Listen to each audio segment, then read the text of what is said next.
45th Virtual International Learning Series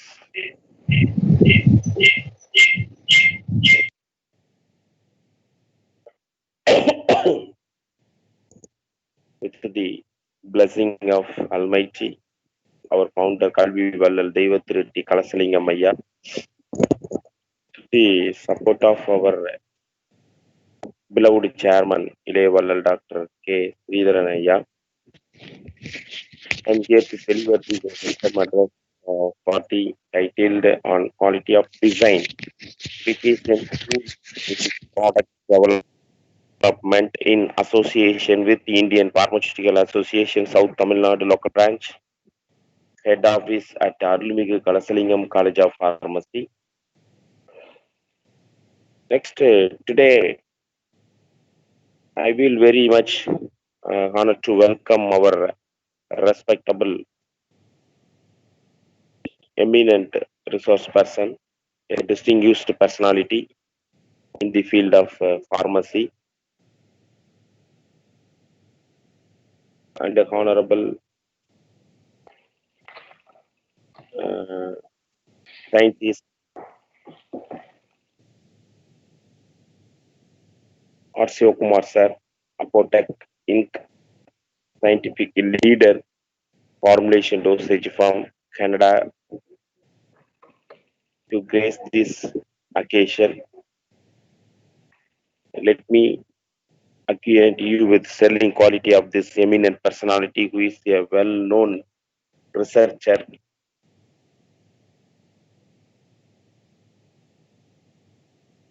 It is a great pleasure for all of us that he could find time to be with us in spite of his busy schedule.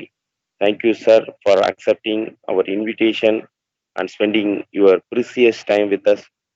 Sir, your prestigious presence is a great honor for us and great motivation and inspiration for our students. Sir, we are fully appreciate you for finding the time to be with us despite of your busy schedule. Most welcome you, sir. Most welcome, sir. Kumar, sir. Most welcome, sir.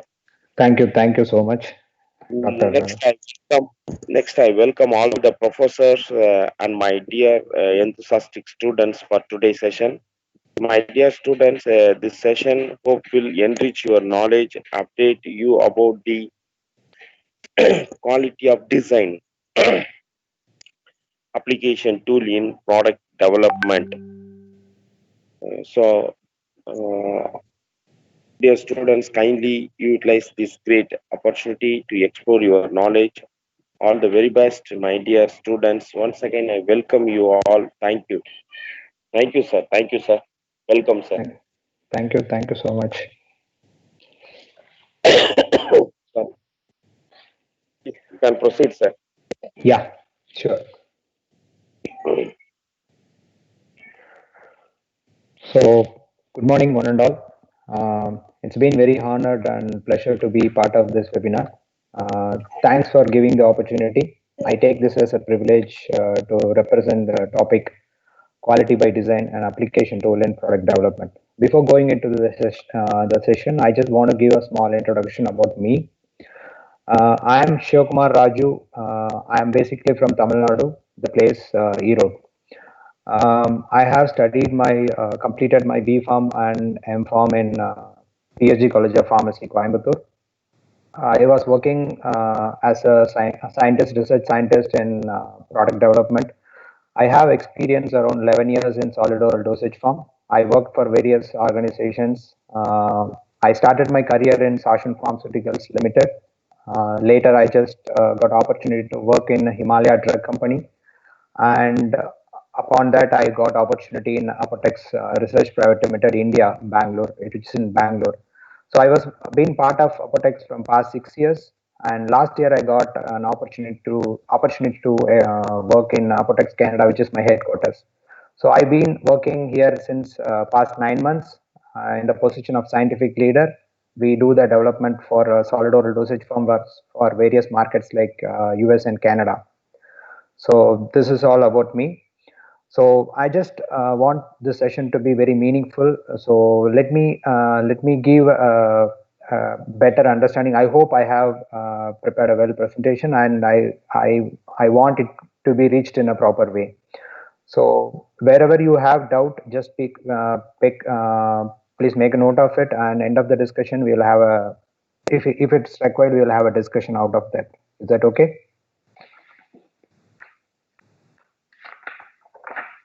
So let me go into the presentation.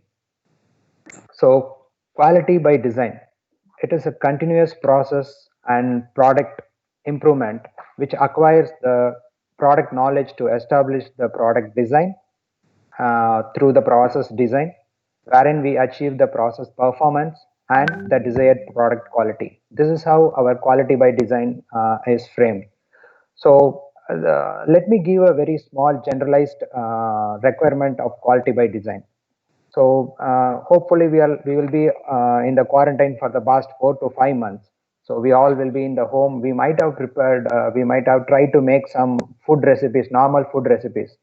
So sometimes when we make the food recipes by looking at any platform like media platform, and we make the food recipes which could have been success at the first time, and when we trying to do at the second time, we may be end up in the failure, or we may not attain this the desired endpoint or the desired result. This may be because of different reasons, like either we might have missed some ingredient, or we might have missed some procedure, or we might have missed the steps, or whatever may be the reason. So because of missing this kind of any one element, you will not be achieving the end product what you desire. So this is what happening in the pharmaceutical industry before 10-15 years back.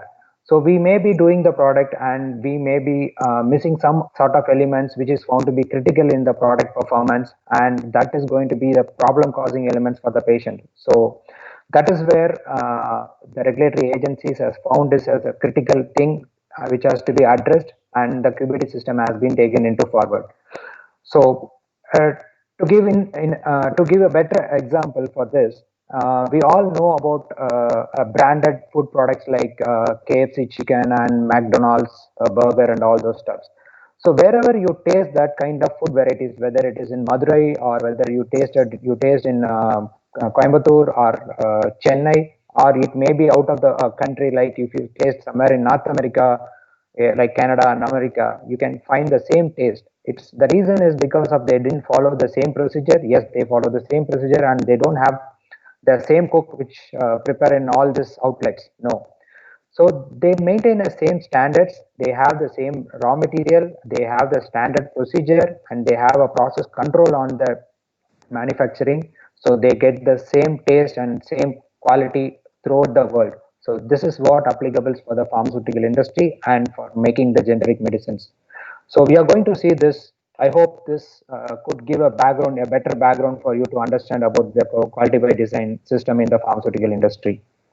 So coming to the webinar agenda, so we are going to discuss about what is mean by quality by design, and what is the difference between quality by testing versus quality by design approach, elements of quality by design, and tools of quality by design, and the challenges in implementing the quality by design, and the conclusion of QBD. Let's see one by one. So I feel these are the four elements which is being very important when you consider the quality by design. The four elements are QTPP, which is nothing but quality target product profile, and CQAs. We call it as CQAs. It is critical quality attribute, and CMAs, critical material attributes, and CPPs, critical process parameters. So these are the four elements, important elements in the quality by design. Let's see what is this four elements. So what is mean by quality by design? So quality by design is a quality system for managing the product life cycle. It is a quality system. So now it has become a regulatory expectation. Sorry, it is a regulatory expectation, and now currently it has become a regulatory. It is a mandatory for the regulatory, and it is intended to increase the process and product understanding. Thereby, we reduce the patient risk.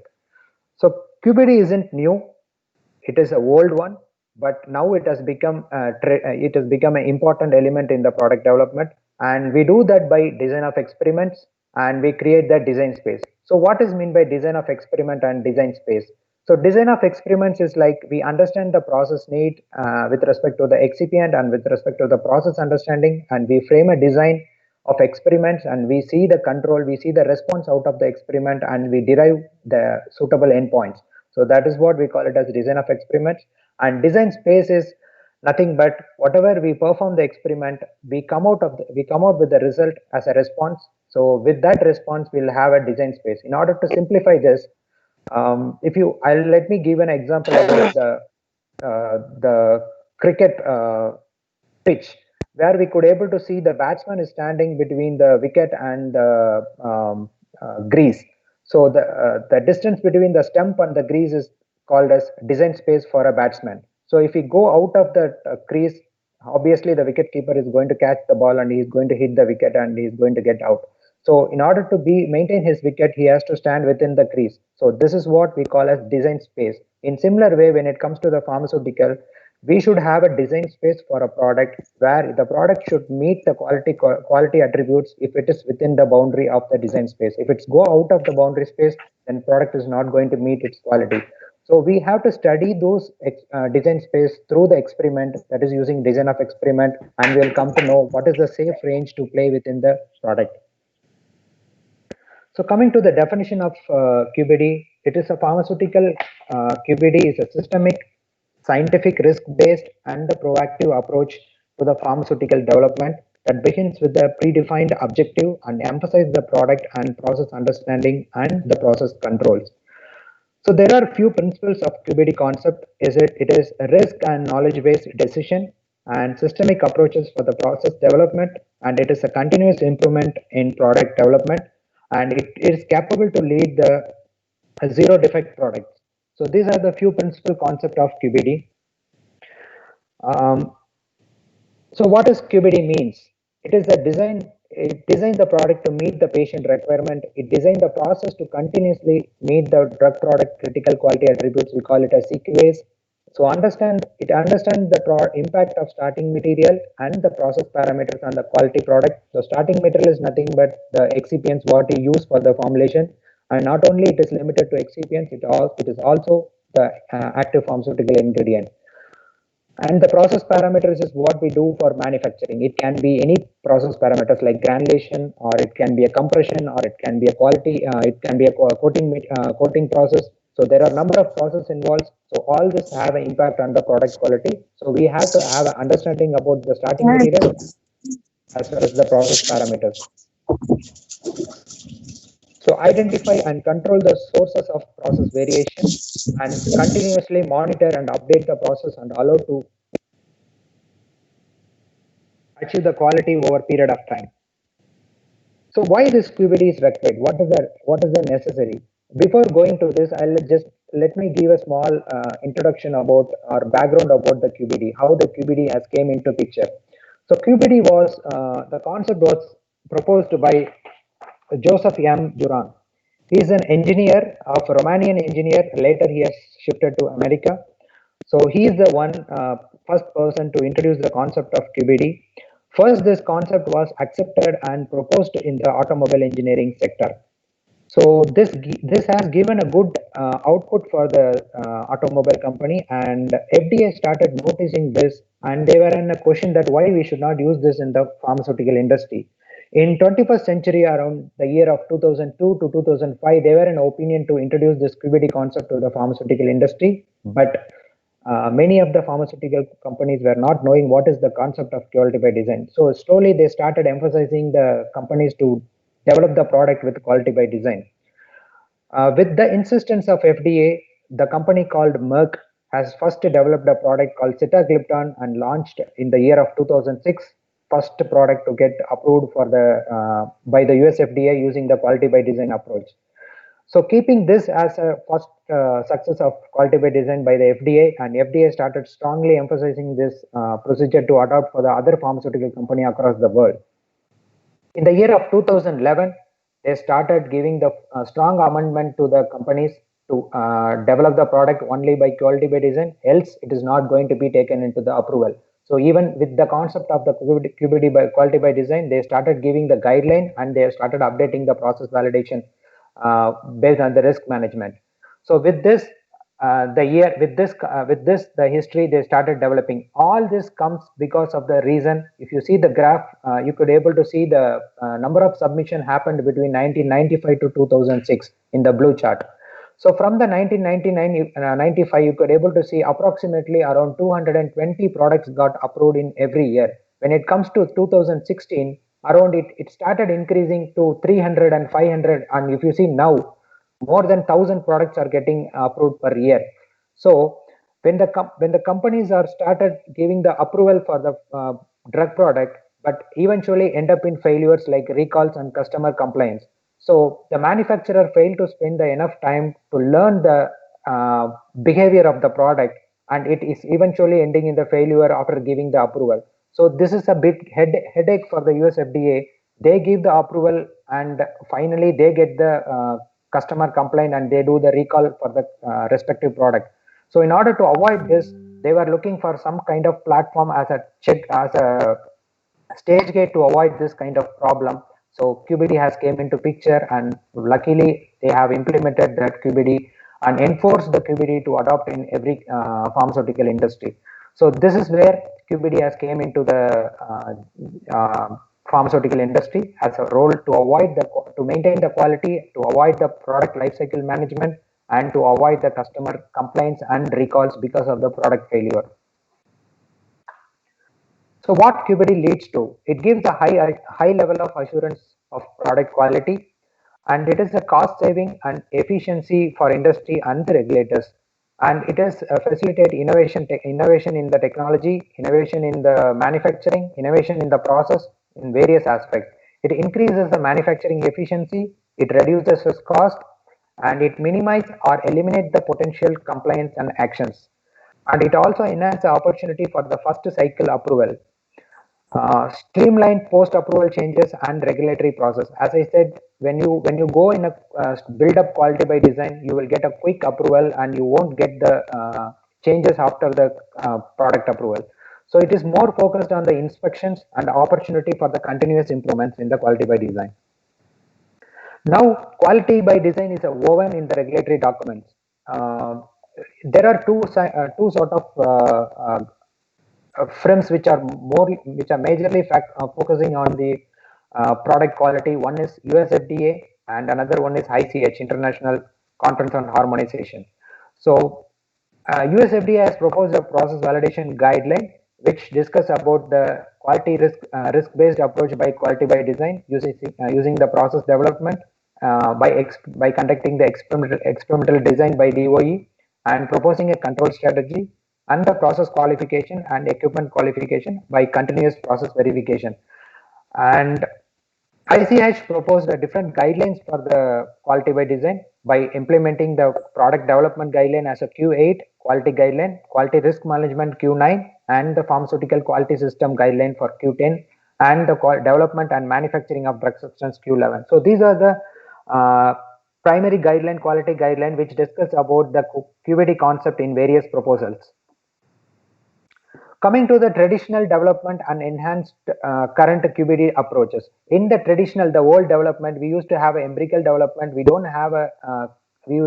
focus on the target and we do the development. We rationalize. We don't have a rationalize in doing the development. We just do by fast track development. But now when it comes to the QBD based development, we have a systematic procedure in doing the product development. Coming to the experiments, in olden days we used to do univariate experiments. Univariate is nothing but we optimize only one process at a time and we derive the result. But when it comes to the QBD based, we do multiple factors and we get multiple response and we correlate the interactions between the experiments and we come out with a proper design space. So that is called multivariate experiments. We have a software for designing this experiment. The softwares like Statis and Minitab are used, and we have experiments like factorial design, simple complex, central composite designs to have a better box Vencan designs to have a better control on the product quality. Coming to the traditional, there is a fixed manufacturing process, no changes are allowed. So now the we have a controlled manufacturing process, and we have a design space where we can able to play the process parameter, and we can able to achieve the good desired product quality. In traditional method, we have 3 registration batches and focus only on the reproducibility. We want to match the reproducibility. That is what the previous agenda is. But now coming to the current one, no. It is like focusing on the quality control strategy and the robustness of the product. So in traditional method, we do offline analysis. We manufacture the batch. We test the batch at the end of the process. But here, no. It is like a PAT process. We call it as online testing of the intermediates and the finished product.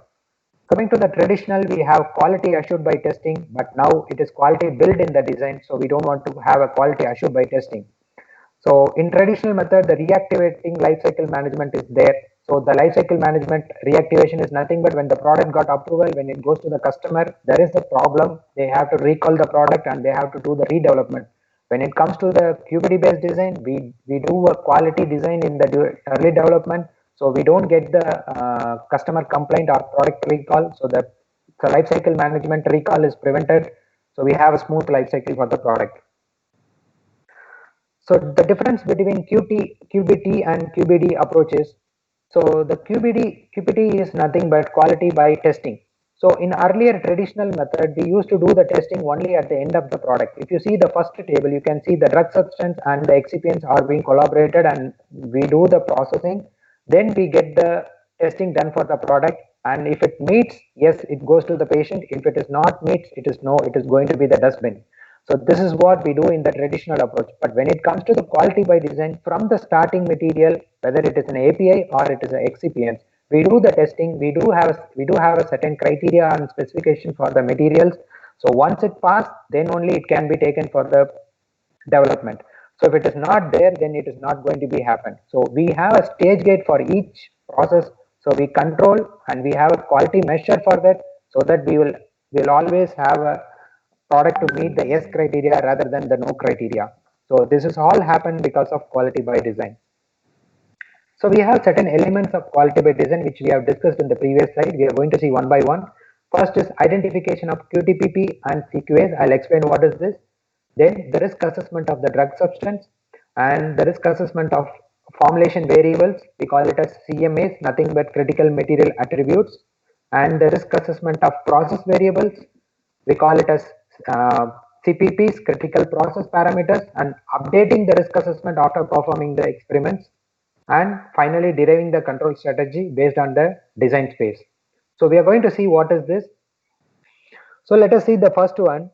It is quality target product profile. We call it as QTPP. It is a quantitative surrogate for aspect of clinical safety and efficacy that can be used to design and optimize a formulation and manufacturing process. It should be a quantitative target for impurities and stability release and other product performance requirements. The generic product which include bioequivalence to the RLD as a part of QTPP. QTPP is not a specification because it includes the testing of bioequivalence or stability that are not required to carried out by the batch-to-batch release. So let us see that what are the elements of QTPP. So QTPP is to establish the target level of CQAs, and it is the product based CQAs should be established, defining the desired product characteristics, defines the set of development goals. So in order to simplify that, let me give a small example. What is QTPP? So I am a generic development person. I want to develop a generic development for a solid dosage form. So what I do is I develop a product based on the brand product. We have a already set of brand product. We copy the brand product, or we take the content of the brand product and we do the development. So when we do the development, so the brand product is going to be my QTPP. So I have to capture all the elements, all the necessary components from the brand product, and I have to do the set. I have to set a target for the brand product, and in similar way, I have to develop my generic product equal to that in all aspects, whether it is a quality aspect or whether in safety aspect. I should meet similarity between the brand product and my product.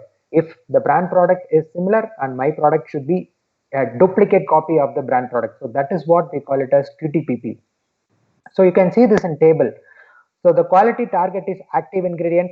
what the target, same as that of reference product. So my development is going to be same as that of the reference product, and the dosage form, it is going to be same as that of reference product. Strength, description, color, hardness, friability, assay, degradation, dissolution, it is not only limited to that, even for the stability as well as for the bioequivalence criteria.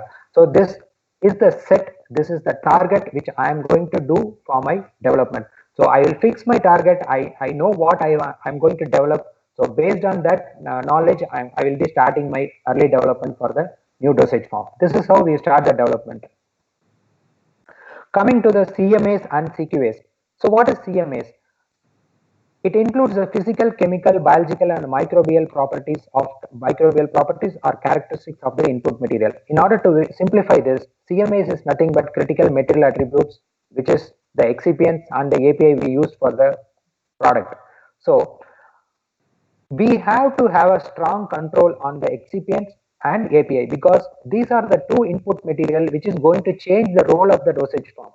So whether coming to the API and whether it is coming to the excipients, we have to have a strong control on the specification of this material. Let us see one by one in the upcoming slides. So coming to the next element, it is critical quality attributes. It includes the physical, chemical, biological, and microbiological properties or characteristics of an output material, including the finished drug product. CQAs, when controlled within the defined limit, range, or distribution, ensures the quality of the drug product. So this is the difference between CMAs and CQAs. CMAs, as I told, when it comes to the drug product, we have to have a control on particle size, polymorphism, solubility, bulk density, moisture content, and stability. It is not only limited to this, but these are considered as a critical, more critical when compared to the other elements of the drug substance. When it comes to the excipients, yes, the grade, particle size of the excipients, density, compatibility, and microbiology. When you have a strong control on the critical material attributes, whatever the material you are using for the formulation, so obviously when this control is being framed, your product is going to be stable, your product is going to be safe, your product is going to be quality enough. So this is where this first stage gate we put for the product, maintaining the standard for the materials. So when you maintain these standards, so end of the day, your quality attributes is going to be good. So what are the quality attributes we are going to see in the product is nothing but blend uniformity, particle size, weight variation, thickness, hardness, disintegration time, friability, assay, uniformity of dosage form, degradation product, dissolution, and microbial limits. Here we have given all the elements as critical quality attributes, but when it comes to the real life scenario, we won't check all this. We check assay, disintegration time, degradation product, and dissolution as a critical quality attributes. Rest other thing we nullify that because it is not going to impact the product quality. So we potentially take the important one and see whether the product is getting affected or not. So coming to the components of drug product. So as I told, drug substance is one of the important critical material attributes, and excipients is one of the critical material attributes. And when it comes to the formulation development, it is one of the critical elements in the development. So coming to the drug substance, we see physical, chemical properties, and biological properties. Coming to the excipients, we do the pre-formulation study, we select the suitable excipient grade for the product development, and we evaluate the critical material attributes of the excipients. When it comes to the product development, based on the QTPP with the defined critical material attributes, we do this design study for whether it is an IR tablet or a modified release or a DR tablet. We do the updated risk assessment for the formulation components, and we do the design of experiment study. We frame the design space, and we derive the control strategy. So this is how we do the development. We start our development. So now coming to the next element of QBD, it is nothing but CPPs. We call it as critical process controls. So the process monitored before or in process that influence the appearance, impurity, and yield of the final product significantly. A parameter is considered to be critical when there is a slight change in the parameter that causes the product to fail to meet the QTPP. Thus, the first step is classifying the parameter is to define the range of interest, which is called as potential operating range. So let me give a small example for potential operating range. So I will take a motorbike as an example.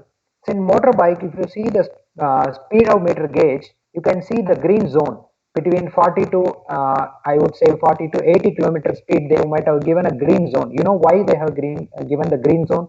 because if you drive within that range, that is between 40 kilometer to 80 kilometer, you will have a good fuel efficiency. Your bike condition would be good, and if you drive more than that, you, company cannot, that is the manufacturer cannot assure about the quality, about the mileage and performance of the automobile, that is vehicle.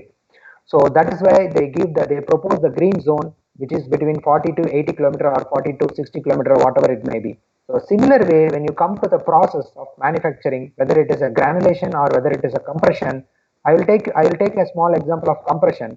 When you do the compression between 20 rpm to 80 rpm, your product will not have any challenge. Whereas if you go more than 100 rpm, you may have a content uniformity problem, you may have the hardness problem, you may have the friability issues after compression. So, so you have to have a proposed range for the parameters wherein we could able to achieve the design proper quality by the proper design. So this is where they are mentioning that we should have a proper optimizing range, potential optimizing range. So how do you get this potential optimizing range? By doing the design of experiment, by studying with the different ranges of the um, parameters, and you will derive the proper range for that. So this is how we fix the process parameters. As I told, the process parameters, we have to identify the risk of the process parameters, whether it is going to be the low risk or high risk or medium risk. When it comes to the low risk or high risk, medium risk or the high risk, you want to have the critical process parameter. When you have the low risk, you don't want to study about the process parameter, you can leave the particular parameter. So this is how this is the example of unit operations, and what these are the parameters which you use to study in our process. When it comes to the mixing, type of geometry, type or a geometry of mixture, order of addition, loading level, and number of rotation. These are considered to be the important parameter for the mixing process. When it comes to the wet granulation, impeller speed, chopper speed, binder addition rate, binder addition time, and granulation mixing time, we call it as kneading time. So these are the critical components which may end up in failure if you are not optimize the process. So here we have to select the process parameter which significantly impact the quality attributes, and we have to study that particular factor. It is not mandatory that you have to study all the factors, but as a scientist, as a person who is developing a product, you should know what is the critical element which is going to create the problem for your product. So you have to pick and choose that element, and you can do that as a design study, and you can propose the process controls. So similar way, when it comes to the dry granulation using roller compaction, there are a lot of parameters are there, like roller pressure, roller speed, roller gap, tamp feed ratio, screen size, granulation angle, granulation speed. But it is not mandatory to study all the parameter. It is up to you. What are the parameter you feel that it is critical, you can study that parameter. The similar way, coming to the compression, you have compression force, compression speed, feed frame type, feed frame speed, hopper design and height, depth of the fill of die, tablet weight and thickness. So out of this, you can pick and choose, and you can study the process parameter. So once you study the critical material attributes and the critical process parameter, you will have a control strategy. Control strategy is nothing but a planned set of controls derived for the raw material and the process variables. So it is for the material, input material, as well as the critical process parameter, to assure the product is meeting the product process performance and the product quality. Control strategy can include the process parameters and attributes related to the drug substance and the product quality materials and components. It is a facility and equipment operating condition. It has an in-process control and finished product specification. So robustness is defined as the ability of process to demonstrate the acceptable quality and performance to tolerate the variability of input at the same time. Control strategy is nothing but the components like proposing the drug substance specification, proposing the drug product specification, proposing the in-process specification and the excipient specification by doing the risk assessment and evaluating through the process controls.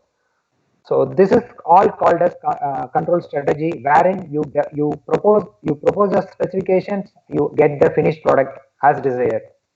So the final outcome is the process developed and using the process design. So we have seen till now, we have seen the elements of QBD. Coming to the next concept of tools of QBD. So there are different tools to assess the QBD. The tools are risk assessment, design of experiment, process analytical technology, we call it as PAT. So the risk assessment is to reduce the risk to the acceptable level. We want to understand what is the risk potentially involved in the process or the materials. So we have to study the risk by using the design of experiment. There are Design of experiment is nothing but a structured, organized method for determining the relationship between the factors that is going to affect the output material of the process is known as DOE. The process analytical technology, we call it as PAT. It is a tool and a system that utilizes the real-time or rapid measurement during the process. As I told, now we have the PAT. It is nothing but an online testing tool. When we do the blending time, earlier we used to take the samples and we give the samples to the quality control and we test the process. But now it is not like that. We have a IR probe or NMR probe in the blender. Instantly we check the blend uniformity, content uniformity of the material which we are loading in the blender. So this give instant results to see whether the product is meeting the quality criteria or not. So let us see one by one. So the risk assessment, there are three category to evaluate the risk assessment. One we call it as non-critical, and other we call it as classified, and other one we call it as critical. So the non-critical one we generally rate the risk as low because the material or the process variables predicted to have no impact on the changes. So when there is no impact on the changes, it is not mandatory to study the process parameter or the material attributes. You can leave like that. When you don't know about the challenges, what you're going to achieve, what you're going to get out of the product, you can rate it as medium, that is which is in the yellow color. So the impact of the material or a process attributes are critically unknown, but you can't live like that. Here you have to study the material, study the process. So study the process and observe the result. If you didn't find any challenge, then reduce the risk to low. If you have risk, then rate the risk to high. The next one is critical. When there is a realistic change in the attribute cause the product to fail or meet the QTPP. Here, as I said, when you find that the process or a material is going to be challenged in any of the parameter, like I would say, when it comes to the compression, whether it is a compression force or compression speed is going to be the critical component, you have to rate the process as high, and you have to study that using the design of experiment and see the result what you get for the proposed design what you studied. And if the result is found to be good, then you can rate the level to low, or until then you have to mitigate that risk and you have to reduce the risk. So what is meant by design of study? So design of experiments may be used to understand the impact of different factors, that is main factor as well as the interaction factor between the factors on critical quality attributes. There are various designs which can be used for screening the factors and defining the design space.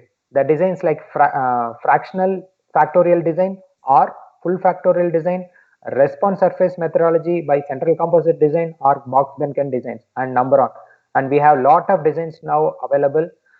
It's up to us what kind of design we have to select. US FDA or ICH never proposes you have to use this design. It is up to your choice. You have to understand the design optimizing or screening design. You can select that design and you can propose that design for your proposed model. Based on the defined designs, the level and the studied range of CPP will be identified. That is between high and medium risk can be minimized, and the risk assessment has to be updated. So once you, as I told earlier, whatever the risk you rated as low, it is not mandated to study the risk. You can nullify that process. But wherever you rated high and medium, yes, it is mandatory to study the process, and you have to identify the mitigation of the risk, and you have to reduce the risk to low, and you can update that in the risk assessment. So design of study is used with a number of softwares available now.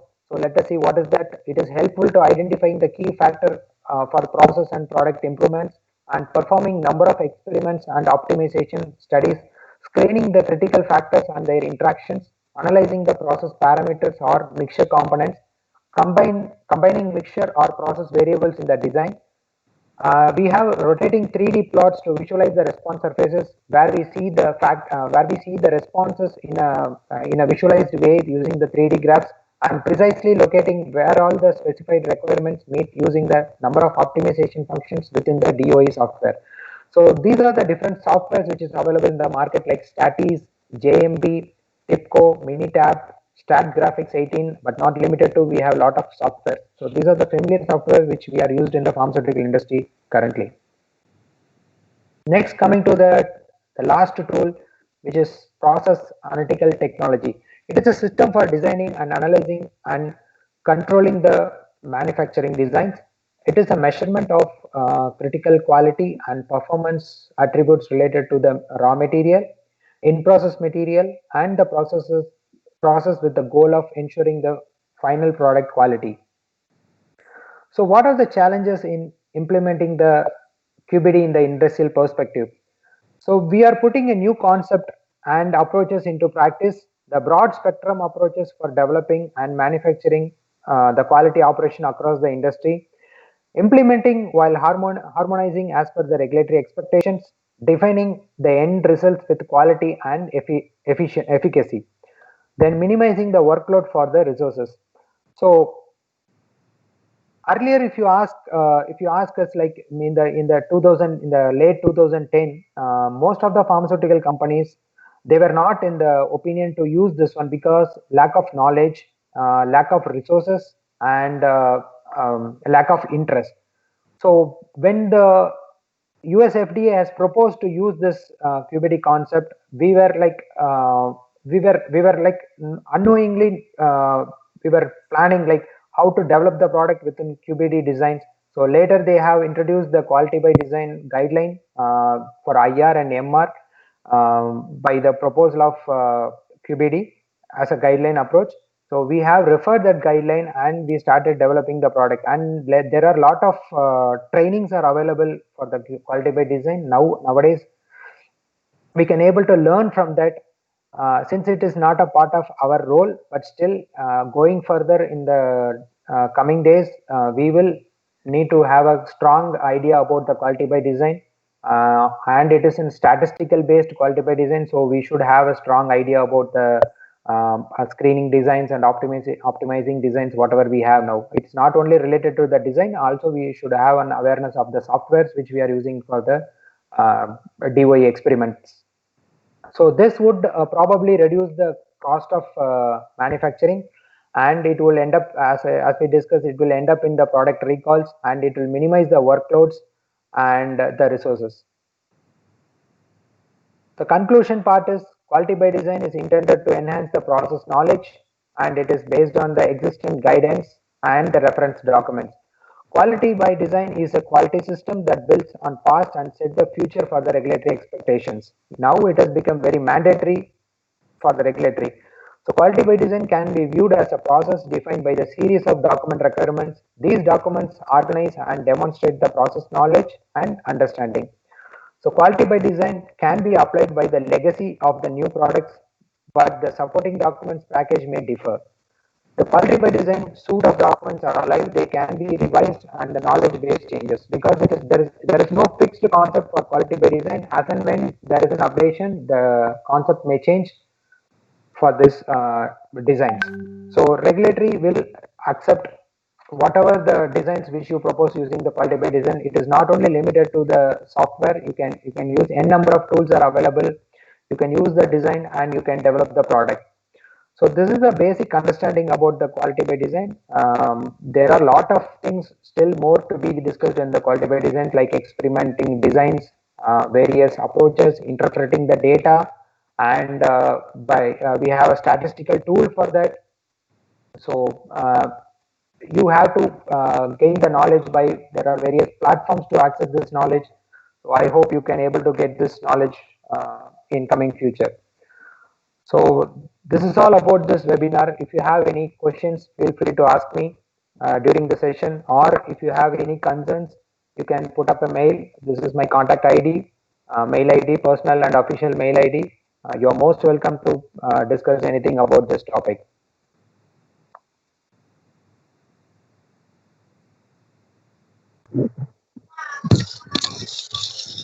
Thank you, sir.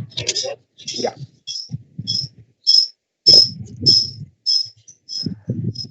So there is a question in the chat box, sir.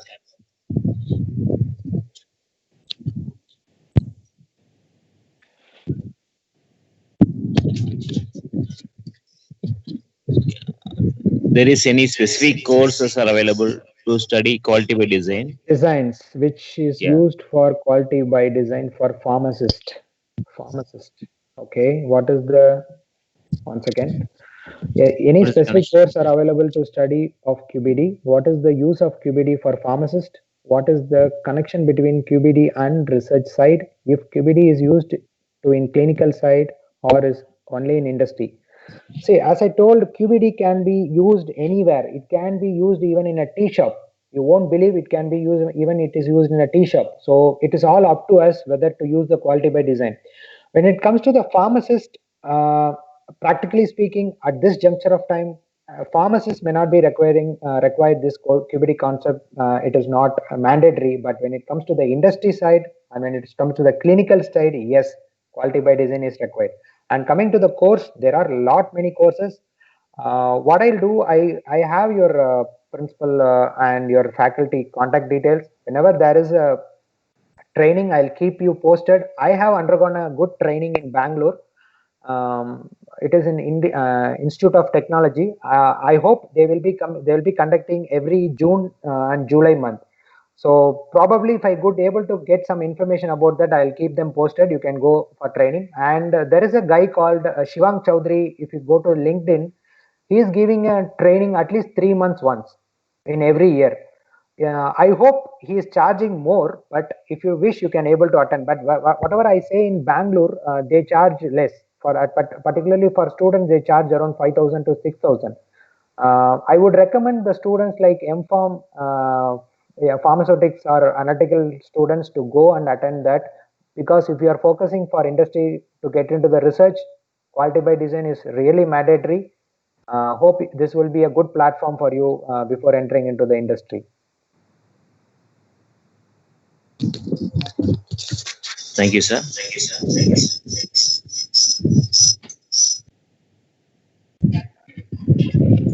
Sir, you have told it's a mandatory. The Yeah, QBD, quality by design is a mandatory yeah. in USFDA or as well as in CDSO. No, no, CDSO is not, they have not proposed QBD, but what happened, most of the products we develop for US market first. So the same product will be submitted for the Indian market. So when we develop for US market, they are not going to change anything in the formula. So they are going to submit the same dossier for the Indian market. So they will be giving the quality by design concept to the CDSO, but CDSO never asked for the quality by design. Thank you, sir. But whereas other regulatory agencies like Health Canada and MHRA and TGA, Therapeutic Goods of Australia, are expecting quality by design development. It's better we develop a product using quality by design, but it's up to the market. But when it comes to the US, it is mandatory. Okay, sir. So if you are implementing QBD, if there is any floor space variations compared to conventional one, Sorry, can you repeat again? uh, if we have to implement QBD, we have to make any floor space variations compared to conventional ones, sir, like the arrangements, instruments. No, no, no, no. QBD is a simple. We are not going to add any equipment or any instruments.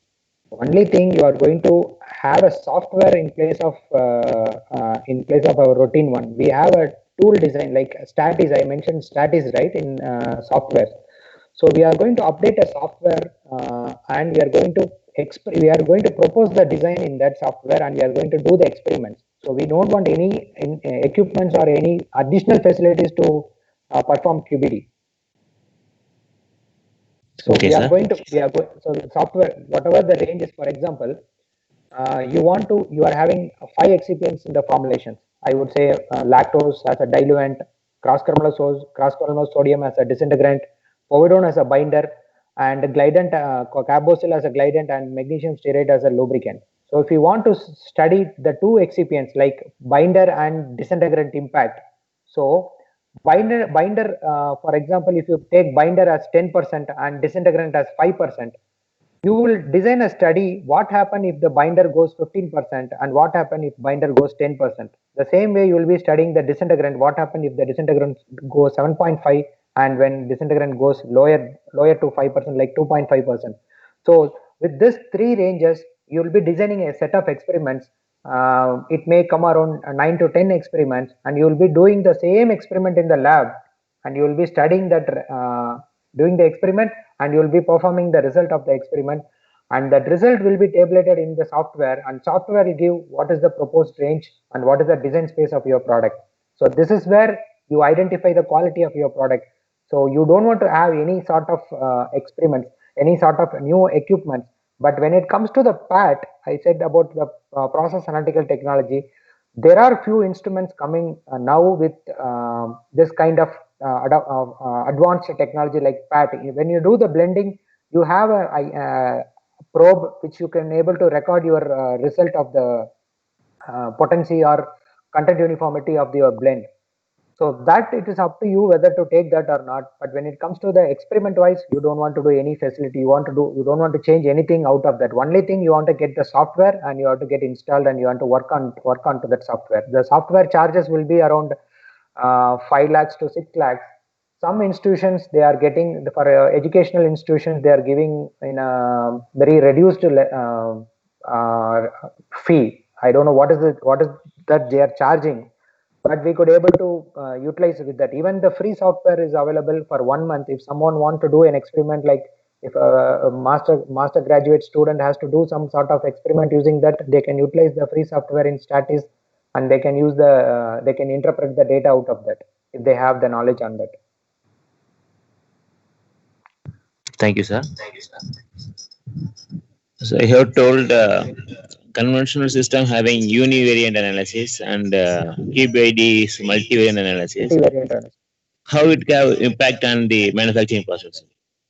See, when you study the univariate analysis, I will say the same example. Univariate examples are you will study only one factor at a time.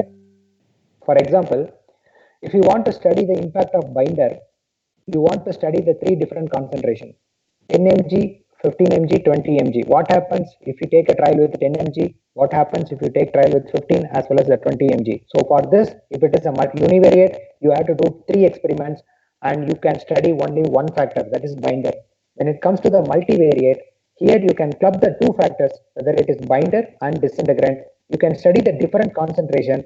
You can study the two factor as well as the two factor interaction effect. So this interaction effect, how it is going to impact the product. So this kind of interaction effect and the factor effect you can study in the multivariate analysis using the fractional factorial or central composite design, whatever it may be. And the number of experiments you can reduce with QBD, quality by design.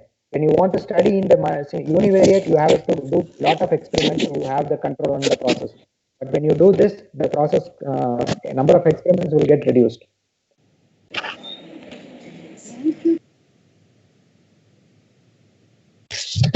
Okay, sir. So can you elaborate a little bit about the QBT, quality by testing? See, quality by testing is in the traditional method. What we do, we get the excipients, we get the API. We don't have a control on the requirement of API and the excipients. We manufacture and finally we test the product in the QC lab, and we will come to know it is meeting the specification or it is not meeting the specification. So that is what we call it as quality by testing. So when it passes, then we will give to the commercial, and the commercial will be distributing the product to the patient.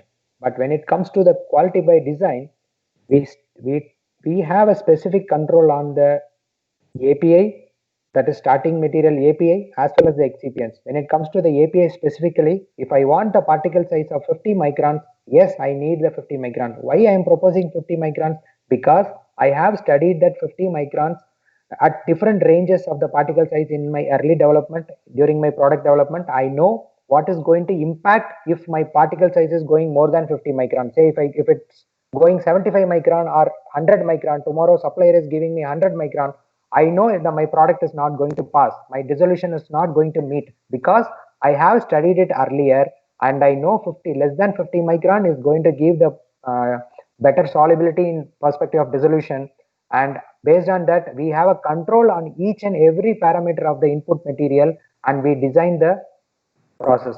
So this is how we maintain the control in the material as well as the process wherein we get the desired quality product. When it comes to the traditional method, no, we don't have that control. Yes, we have the specification, but we don't have any proposed range or studied range in that specification. Simply the specification will be there. We see, okay, the specification is meeting the requirement. Yes, we give that approval and we take the batch. But now each and everything is having a control. Why we propose that? What is the rationale for proposing that? We have that control on that, so we are getting the quality product. So we will be end up in failure if we go in the traditional method. But when it comes to the new approach, no, we are giving a stage gate at every steps. So we know what is required and what we want, and we are meeting the criteria. Thank you, sir. There is a student raised their hand. Miss Amida version. Yeah.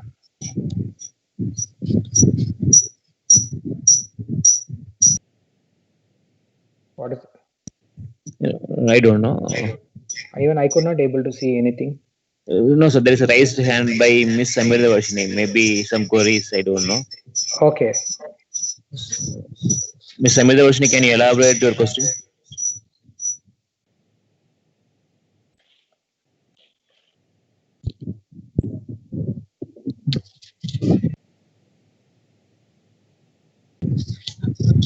So actually, sir, QBD is a predictive tool, or it is going to predict what are the possible Yeah, we can outcomes? say, I won't say it will be 100% it will be a predictive tool, but I would say it can predict in 90% what is anticipated. It is not God to predict everything, but yes, it can predict. You can see it is like like we do the extrapolations, right? Based on the result, whatever we got, we know how it is going to be. So the similar way, QBD, that is the software, can able to give a 90% of proper correlation out of the design. So they won't say it is a 100% defined. They give 90% or 90%, 95 or 90% confident on the design whatever they propose. Even the QBD in the software, it won't take 100% predictive result. Okay, sir. Okay, sir. Sir, in general, conventional process also we are having some in-process quality control test. Yeah, yeah. We are not going to be inspect the quality of the product at the end. So during the process also we are inspecting. How it's different from the QBT, sir? See, the in-process control is everywhere. It is there. I would say when you do the compression, you want to check the tablet thickness, tablet hardness, friability. All those things are mandatory. In-process control is required. But what I'm trying to say is quality by design, quality by testing. We don't have a control on the excipients and the input material like excipient and API. And earlier we don't have control on the process parameters. If you see 10 years back, we don't propose the compression range based on the study. They have a range. I won't say they don't propose the range. For example, if you see the BMR, they propose 10 RPM to 30 RPM, but I don't know how they propose that. They don't have a study for the compression parameter.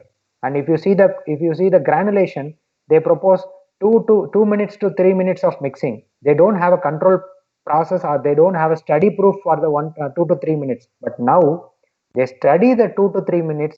They know what is going to happen in 2 to 3 minutes. Based on that, they propose that range. When it comes to the materials, or when it comes to the API, or when it comes to the excipients, they have a range for each and everything. They know what is the critical material or critical element which is going to cause a potential impact for the product, and they are proposing on that. So that is where the difference is coming. Whereas the in-process parameter and the finished process parameter are going to be the same. That is not going to change. Okay, thank you, sir.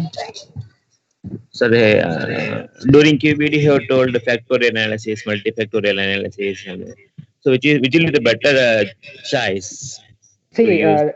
we have a different stages of development. Like in when it comes to the early development, we go for optimization study. Sorry, screening study. Screening in the sense we don't know what is going to impact, what is going to be result out of the study.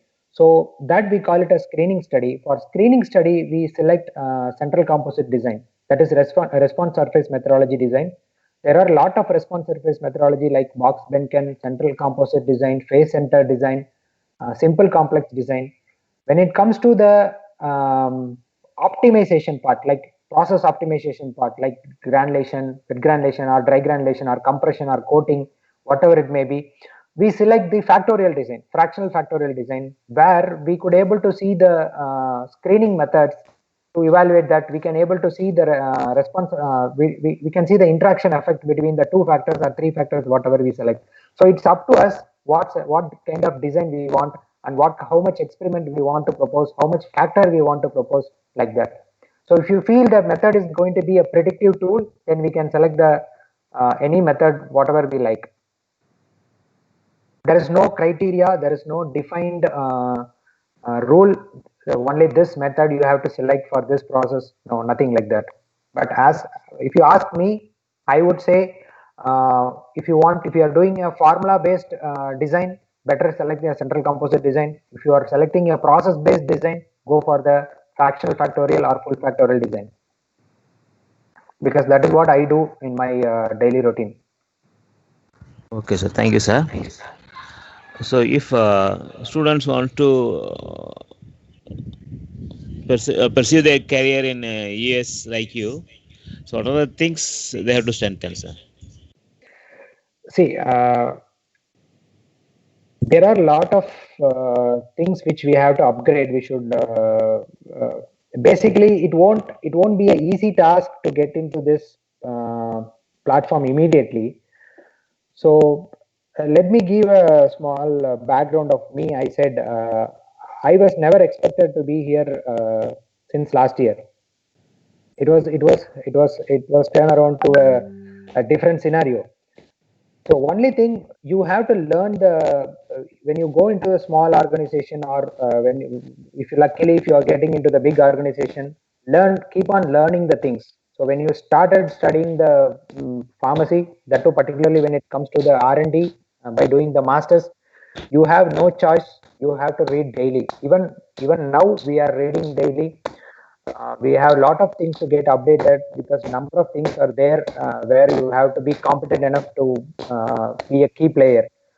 So don't give up. There should be a lot of learnings are there. Do your work due diligently. You can able to come up in life. And whenever there is a kind of this sort of updations like trainings and all those things, try to attend. Maybe if you are in a part of organization, pharmaceutical organization, they will be giving the training. Or if you want to enrich yourself, you can attend your training by yourself on your own.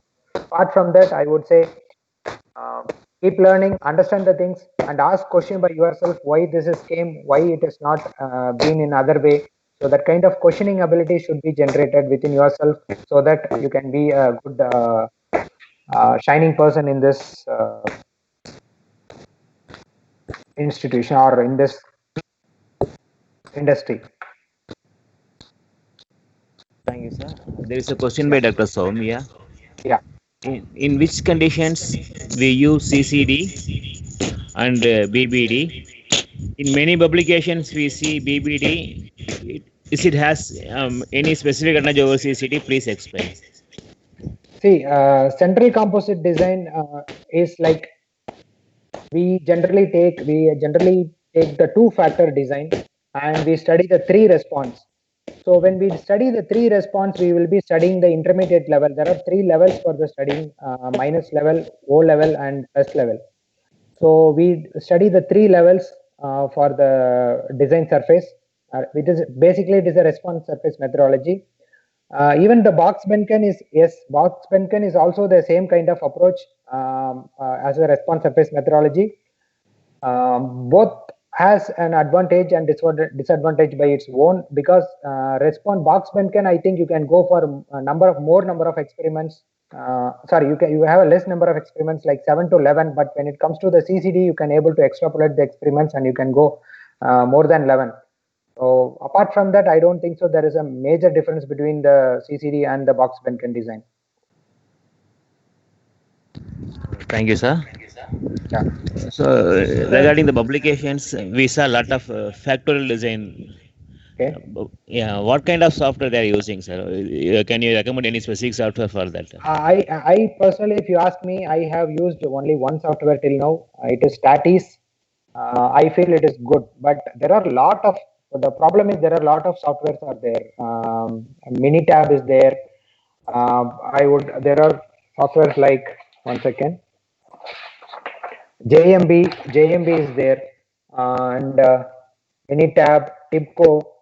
So these are the familiarized softwares. Statis is giving free trial version for 1 month. You can try that software if you feel comfortable, if you feel user friendly. You can contact them and you can have a training on them. They give the training. They explain the designs separately. It is a part of package what they claim for the software, and they install, and based on the number of users, you can able to do the design of experiments. Or if you don't want to do, you can use the free version and you can try a number of experiments and you can see whether it is working out or not. So these are the softwares as of now. It is there available in market, like Statis, JMB are the best one, I feel. Sir, good morning, Thank you, sir. sir. Good morning. Sir, which way the tool is effective in the area of post formulations? That means the method development. When it comes to the analytical part, Yes, sir. Yes, sir. Yes, analytical part. analytical part, mostly like they will be studying with different kind of like reagents. The tool, I don't know, I have never experienced about analytical design whatever they use, because in my experience I have never seen any kind of design has been used for the analytical field.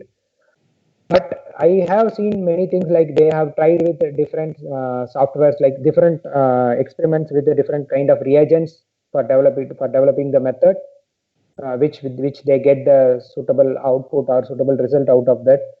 But you have to look into that deeply, because we don't have a background or information about the analytical designs.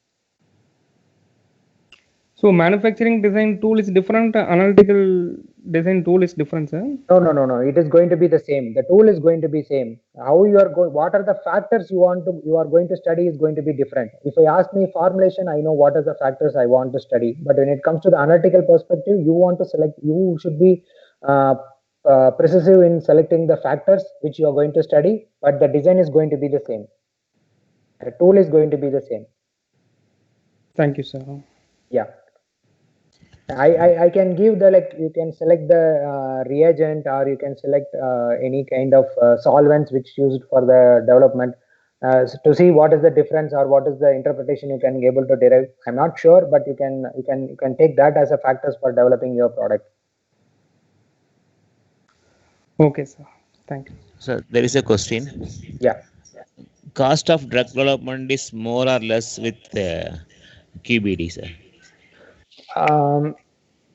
Cost of drug development might be, it depends, because when you are not using the QBD, you don't know what is your endpoint, and you will be keep on doing the experiments when the product is complex.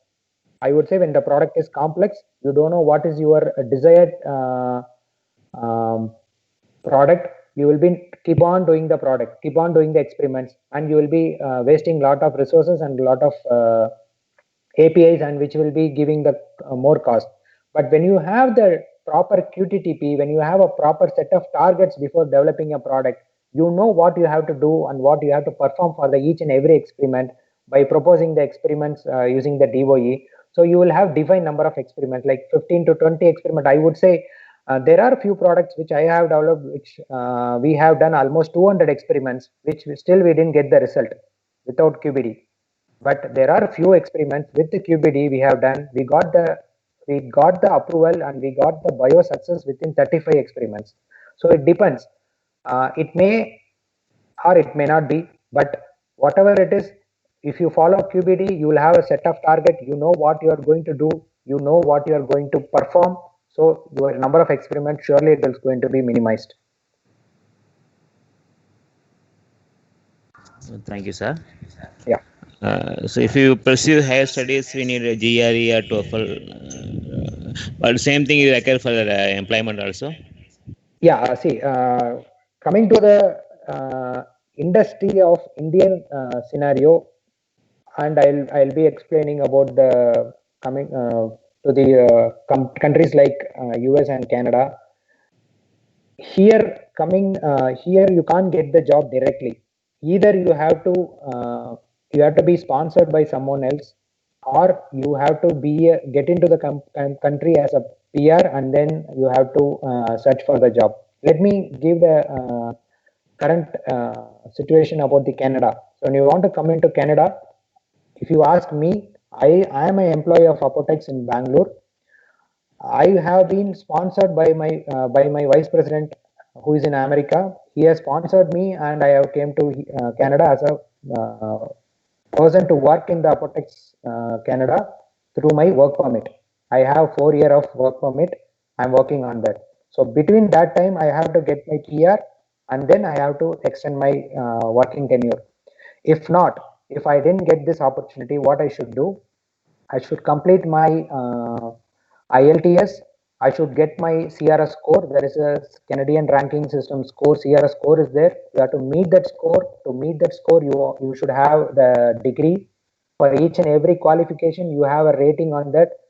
Based on that, your ranking system will be categorized. Upon finally, you have to complete your English proficiency test, that is IELTS, and upon whatever the ranking you get, they have a metric based on your all your evaluation.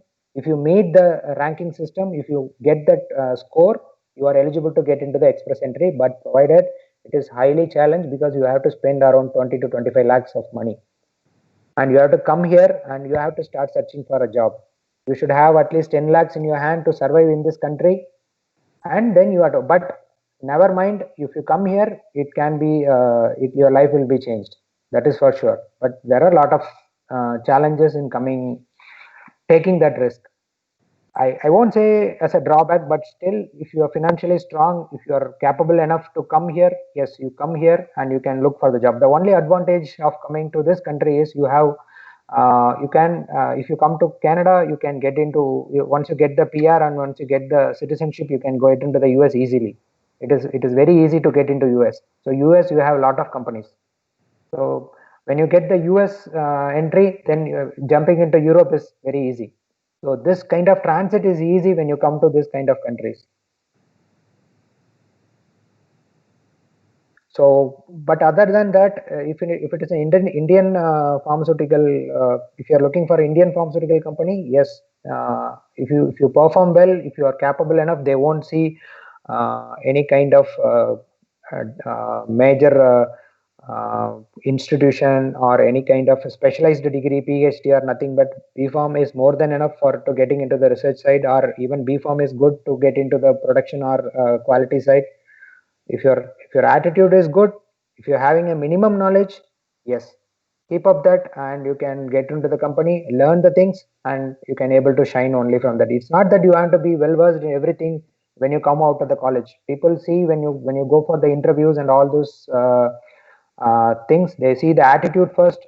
They see how you represent yourself, even though if you're not in a position to answer the question or answer the discussion, they see the attitude, how you behave or how you respond to them. So that is where you will be impressed by others. Okay, sir. Sir, the QBD is used only for generic development, or for NCE also you can use this. NCE you can use, but NCE in QTTP you will not be having. You will not have the QTPP, because here in for generic development you can take brand as a QTTP and you start developing the product. But when it comes to the NCE, you will not have the brand product, because they are going to be the brand. So you don't have a target, but when it comes to the experiment, you can use the QBD design.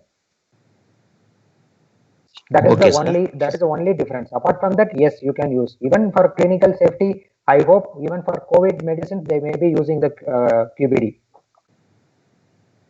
Sir, actually, I had a doubt. Yeah, That QBD is based on the data what we have already inputted in the software. yeah. So if we don't have any inputs, if it is completely new molecule or completely new experience, whether we could able to design a formulation using QBD. Yeah, you have a prototype development, right? You will be developing a prototype development. Only the QBD, what you are going to study, you are going to see the variables, factors influencing on the variables. So obviously, you can able to study your variables, and whatever result is going to be the data result of your experiments, right? So you can able to do that because QBD can be used only once you have the prototype development. When you have at least, okay, this formula is going to work. When you have that kind of concrete statement, then only you should start looking for the QBD. From the trial one, you can't use the QBD. When you have a tentative formula ready in your hand, that time you should start applying the QBD. Not from the beginning, first trial of your experiment, you should not use the QBD. If I didn't mention that, sorry for that.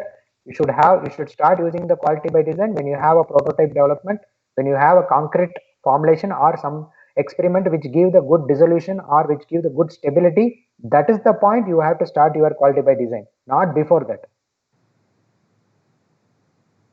Okay, sir. Thank you, sir. What is your advice for the future? My advice would be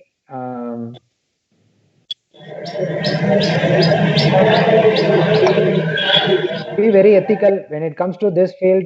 As like when to a student, like you will be enjoying your life. Be very ethical. You can't do any mistakes in this pharmaceutical industry. Anytime you will get caught. You will get caught if you do the mistake. Be genuinely accept whatever the mistake you done. You don't hide anything. Do whatever the procedure says.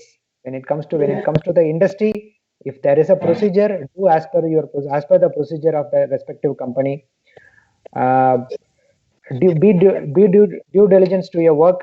Be very sincere, and rest you will have a success in your life. So this is what I want to say.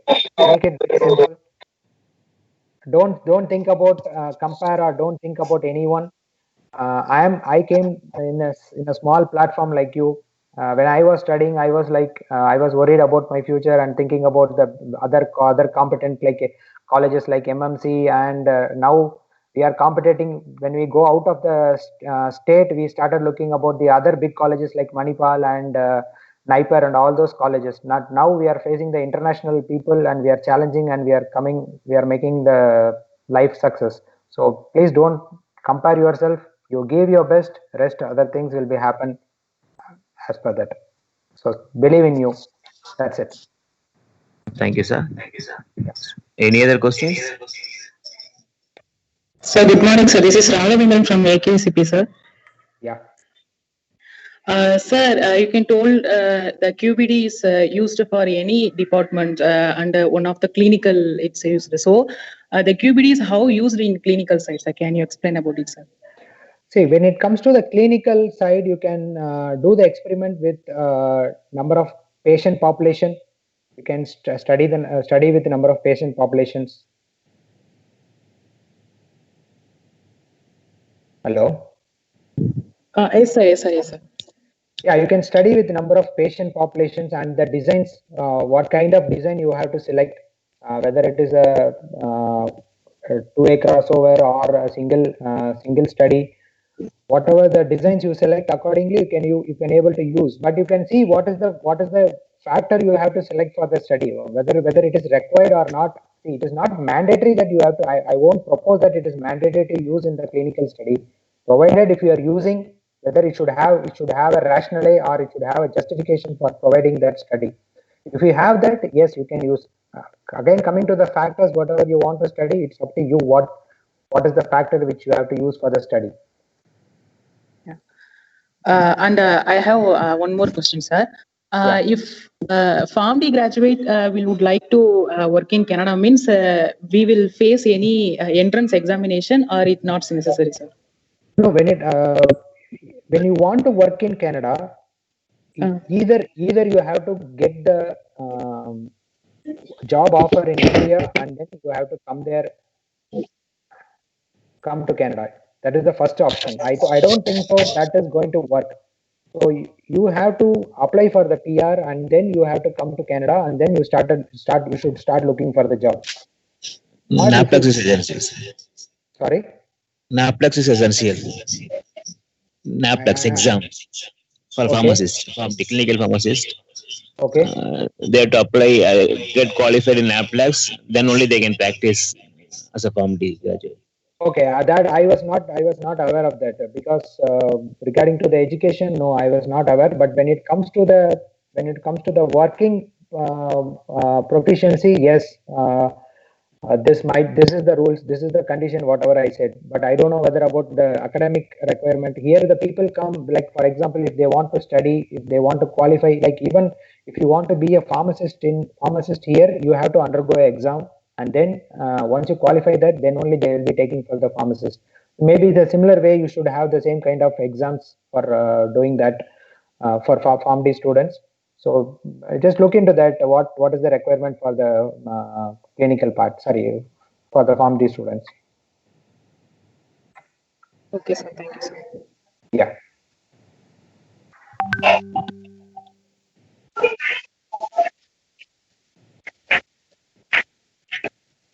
Thank you, sir.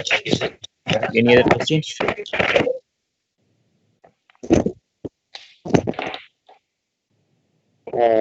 Thank you, Dr. Shiva, sir. Thank you, sir. Really, we had a wonderful and extraordinary explanation, sir. Thank you, sir. Thank you so much. On behalf of our management of EcoCity, hereby express my wholehearted thanks to you and your management for giving such a informative presentation about the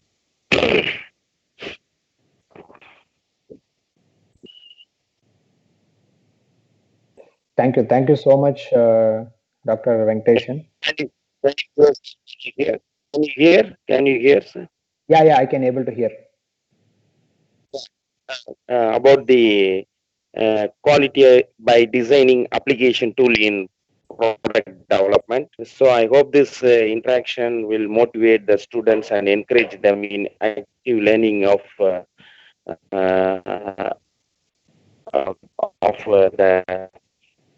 application tool in product development. So let's have a good collaboration in future for the better of our student career. Sure. Thank you, sir. Thank you, sir. Thank you so much. Thanks for being patient. Thank you. Thank you very much, sir. I hope this session makes a meaningful session. I hope it gives some sort of knowledge for all of you.